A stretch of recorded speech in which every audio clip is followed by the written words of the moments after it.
Hello guys, ito ang technique paano mag naging electrician na naman ako guys. Ayan, kasi wiggle-wiggle ito eh. Technique. Tapos ito, alam niyo ba?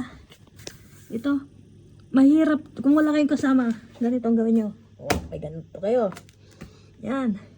Tapos ito, ang hirap kung inalis. Alam mo yung technique para ito mabuksan? Tuturo ko sa inyo. Yan. Diba, ganyan yan. Nakasara. Tapos, ang hirap, diba? Ginanon ko to eh.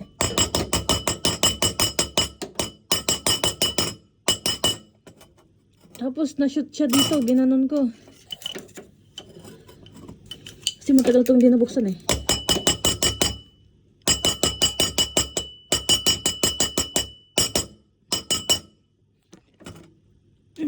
Kanina, mas dali ko siyang tumalbog siya sa ako sa ginano no.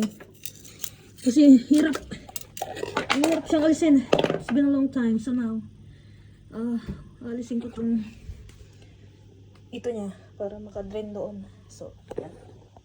Tignan nyo kung ano-ano nang nilagay ko pero hindi na ako masaya. Kailangan ko na siyang i-fix kung ano problema niya. Kung ano-ano na nga dinala ko. Ayan. Kailangan na siya linisan kasi mahirap naman itong linisan kung mag-isa ka nga lang. Ayan, linisan natin.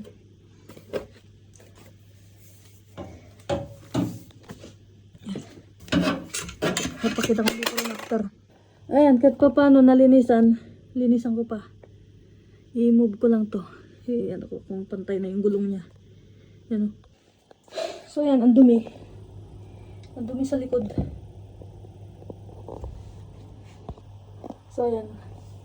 Kahit pa paano, nabawasan yung kalat. Hindi ko kasi siya makita eh. Kailangan ko na lang siyang ako yan. Ayan. Ayan, kahit pa ano, malinisan man lang. Ayan, mahirap kasi may scratch yung wood. Problema pa. Kaya ito, gawin ko anong kaya kong gawin. Ayan. Ayan, sa wakas. Ayan, na-fix ko na. Hindi na siya wiggle-wiggle. Kasi lagi siyang tumatalon lahat ng laman, tumutunog, sasawa na, kakaano na, mahulog yung mga ganun pala, diba? Minsan kapag malakas yung spin niya, kaya yan nagja-jump hanggang yung ruskas niya doon, tornilyo niya, hanggang siya lumakas, nag-move kasi malambot na siya ngayon. Then now, ilinisan natin to kasi nakala ko sira na. Yan. Check natin kung may dumi. Oh.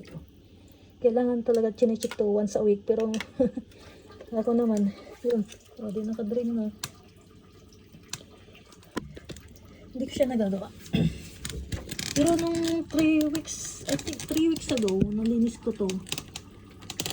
Kasi kailangan, kasi kaya mag-spin. May nakabara pala. So, yan. Yan na lang nabuksan ko. Ang hirap buksan eh. So, nalinisan na natin. Ito guys, kapag yung washing nyo is parang may coins, ibig sabihin nun, mayroong piso dito or any kind of thing na mag-create ng sounds. Ibig sabihin yung drain, hindi siya, ibig sabihin may something sa drainage. Yan, dapat ito kasi once a week nililinisan. Pero minsan wala namang dumi in that 1 a week.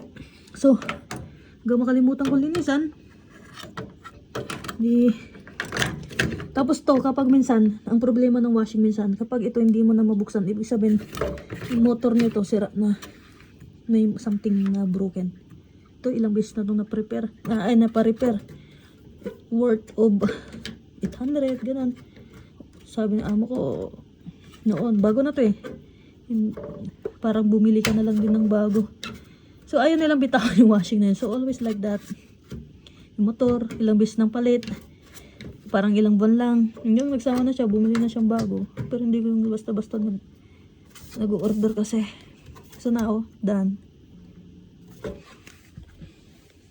Finish, kalas! Ayun, nag-drain na siya.